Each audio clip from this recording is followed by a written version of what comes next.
तर इथे मी बनवत आहे प्रोटीन मिल्कशेक। त्यासाठी लागणारं साहित्य खजूर, गूळ, अक्रोड, बदाम, केळी आणि दूध आणि काजू पण मी घालते, पण आता सध्या माझ्याकडे नव्हते म्हणून मी काजू नाही घालत। तर ह्यासाठी जे बदाम आणि अक्रोड घेतलेत ना, ते मी रात्री पाण्यात भिजत घातले होते। सकाळी मी बदामाची साल काढून घेतलेली आहे।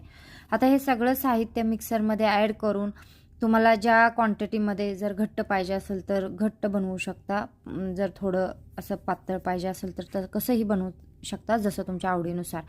तर आता मी हे सगळं दूध वगैरे त्यात ॲड केलेलं आहे। आता हा जार मी मिक्सरला अर्धा एक मिनिटासाठी मी लावून घेते। त्याच्यानंतर ह्याची इतकी छान स्मूदी बनते ना की मुलं अगदी आवडीने पितात।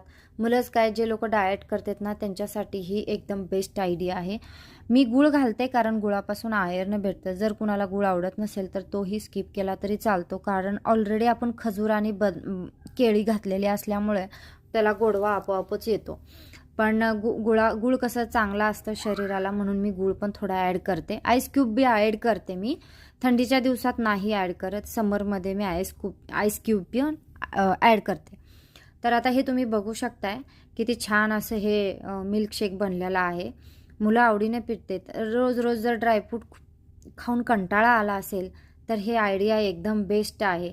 आता हे मी 4 ते 5 ग्लास बनवलेला आहे। आता हे माझं सगळ्या ग्लासमध्ये ओतून झाल्यानंतर हे मी जार वॉश करत आहे। त्याच्यासाठी मी थोडं पाणी टाकलेलं आहे आणि एकदम फास्ट ह्याच्यावरती मी मिक्सर फिरवून घेते, कारण ते पाणी सगळीकडे जाऊन पूर्ण क्लीन होतं।